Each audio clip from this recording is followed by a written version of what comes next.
Assalamualaikum warahmatullahi wabarakatuh, teman-teman. Jumpa kembali di Sam Resin Art ya. Jadi di video kali ini saya akan membahas tentang finishing ya teman-teman ya.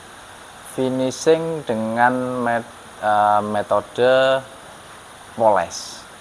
Jadi bagaimana sih cara finishing yang baik ya, terutama ini sebetulnya untuk resin jenis epoksi teman-teman. Karena apa? Untuk epoksi ini setahu saya dan sepengalaman saya memang epoksi lebih susah polesnya daripada yang polyester. Kalau tidak percaya nanti teman-teman boleh buktikan sendiri moles epoksi dengan memoles resin polyester. Jadi kalau menurut saya resin epoksi itu ya lebih susah untuk mengkilapnya daripada resin polyester. Tapi bukan berarti nggak bisa, tetap bisa, cuman memang membutuhkan effort atau tenaga yang lebih untuk membuat epoksi itu menjadi benar-benar mengkilap. Oke, salah satu diantaranya adalah kalau kita ngomong masalah poles ya, kita nggak lepas dari yang namanya amplas teman-teman. Jadi sanding atau amplas itu harus kita lakukan dengan sebaik mungkin, dengan sedetail mungkin, supaya nanti tujuannya ya, kalau amplasnya udah bagus, polesannya nanti akan bisa sempurna. Kalau sempurna polesannya berarti nanti akan bisa shiny, bisa glowing, bisa mengkilap ya, seperti itu teman-teman. Oke, jadi untuk cara ngamplas ya, di sini akan saya bahas ini.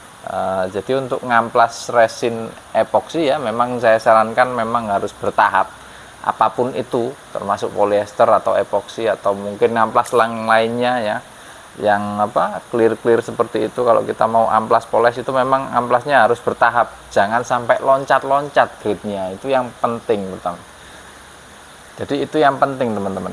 Jadi misalkan kalau ini ya, anggap aja misalkan ini ya, ini depan saya ini ada meja epoksi ini ya, ini casting epoksi, ini dalamnya ada kopi ya kan, terus ini nanti akan saya poles. Jadi caranya ini saya amplas dulu dengan amplas yang nomor kasar atau amplas yang nomor ini teman-teman, saya mulai biasanya dari nomor 100 ya kan, dari nomor 100 kita ratakan dulu, naik lagi ke 120 ya kan, terus 150, terus naik lagi ke 240, terus ada 320, ke 400, 600, 800, 1000 ya kan.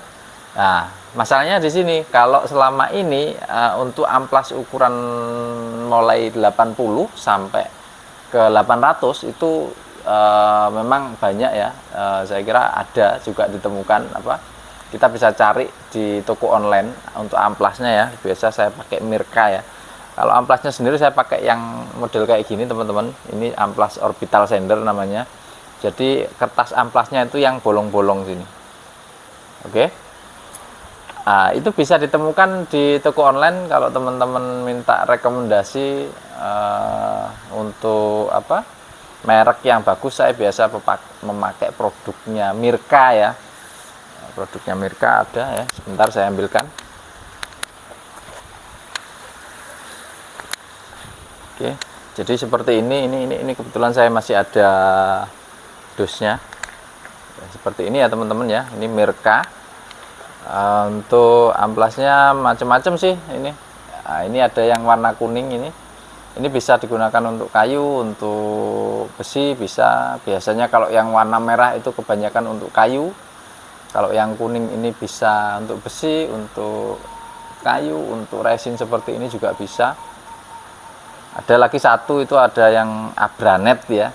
Nah, ini biasanya kalau yang warna kuning ini maksimal hanya di grade 800 teman-teman. Jadi hanya di angka amplas nomor 800. Nah, sedangkan kalau kita mau lanjut ke amplas nomor 1000 sampai 5000 atau mungkin 4000 ya, saya menggunakan ini teman-teman. Jadi ini sama juga brandnya dari Mirka, mereknya pakai Mirka juga saya. Cuman ini jenisnya lain. Ini adalah jenis amplas Abralon, teman-teman. Jadi Abralon ini sebetulnya ini didesain untuk mengamplas kaca, ya kan, dengan memakai metode amplas basah, teman-teman, wet sanding. Jadi nanti kita kasih air gitu. Ini mulai dari grid 1000 ada ya, grid 1000, terus ke grid 2000 itu ada, terus ke grid 3000, ya kan, sampai nomor 4000 itu ada. Nah ini kalau pakai Abralon ini 4000-nya ini dengan 4000 yang misalkan katakanlah kita pakai apa itu kertas amplas yang lembaran itu beda, teman-teman. Bedanya di sini, kalau ini aplikasinya kan memakai mesin orbital sander ya. Ingat ya teman-teman ya, mesin orbital sander. Nah kalau mesinnya yang seperti ini ya, orbital. Mesin ini itu cara geraknya adalah dia memutar, ya kan, tetapi tidak sepenuhnya memutar terus gini. Jadi dia memutar sambil goyang gini, teman-teman. Beda dengan gerinda ya. Kalau teman-teman lihat gerinda atau mesin bor ya, mesin bor itu rotari, jenis rotari. Dia berputar pada porosnya. Nah, misalkan seperti ini ya, di tengah-tengah sini, ini dia berputar pada porosnya gini. Saya muter gini ya. Kalau yang ini itu dia putaran gini iya, terus sambil juga goyang-goyang gini, teman-teman. Jadi apa bedanya? Bedanya adalah kalau memakai mesin orbital sander itu tidak ditemukan goresan, teman-teman. Ya kan? Nggak ada goresannya. Bekas goresan amplas itu nggak ada. Beda dengan kita memakai gerinda. Kalau gerinda kan munyer gini. Itu pasti ada bekasnya melingkar gini kalau kita habis ngamplas pakai gerinda. Oke ya, paham ya teman-teman ya. Jadi itu bedanya, teman-teman. Kalau memakai ini di grid 4000 itu hasilnya udah benar cakep, udah benar-benar halus, dan udah siap masuk untuk ke tahap kompon. Jadi seperti itu, teman-teman. Kalau teman-teman ingin hasil dari polesan itu bisa maksimal, ingin bisa mengkilap, ya kan, teman-teman harus melakukan proses amplas ini lebih detail lagi, lebih teliti lagi. Jadi diharapkan nanti kalau amplasnya udah bagus, ya kan, udah bertahap naiknya grid itu tadi rata, ya kan, nggak meloncat-loncat, udah urut naiknya, itu nanti saya kira hasil dari amplasan itu nanti akan bagus, teman-teman. Dan ingat, mau mulai di grid 1000 kalau misalkan saya pakai ini ya, saya udah mulai menggunakan metode pengamplasan yang basah. Jadi saya kasih air. Kenapa? Kenapa kok nggak pakai kering aja, Om? Nah, kalau kering itu biasanya setiap kali kita ngamplas itu kan pasti ada debu, teman-teman ya. Debu dari media yang kita amplasin tadi. Kalau kita ngamplas resin otomatis ya, ini debunya resin yang akan teramplas. Nah, debu ini kalau di media kering dia akan menyumbat. Jadi amplas nomor 1000 ini pasti ini masih punya tekstur, teman-teman. Jadi nggak sepenuhnya pori-porinya rata gitu ya. Kalau rata kan nggak ada teksturnya, itu halus gitu aja ya. Kalau ini ada, jadi ada teksturnya. Jadi di lubang-lubang tekstur amplas itu tadi nanti kemungkinan akan tersumbat atau kemasukan debu dari amplasan kita ini tadi, teman-teman.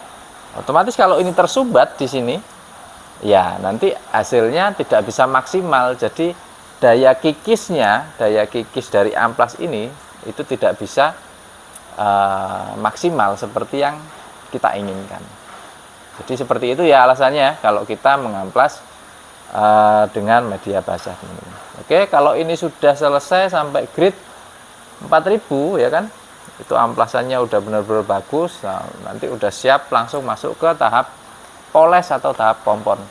Seperti apa cara memoles yang benar, saya akan buatkan lagi videonya. Sebetulnya saya udah pernah buat dulu ya, cuman mungkin kurang lengkap atau kurang detail. Saya coba akan buatkan lagi videonya yang lebih detail, lebih lengkap lagi. Teman-teman nanti bisa lihat di video-video saya yang selanjutnya. Jadi buat teman-teman yang belum subscribe channel ini, silakan teman-teman subscribe untuk mendapatkan update atau notifikasi kalau ketika saya upload video-video yang baru teman-teman. Oke, saya kira sampai di sini. Semoga bisa bermanfaat buat teman-teman semuanya. Sampai jumpa di video selanjutnya. Wassalamualaikum warahmatullahi wabarakatuh.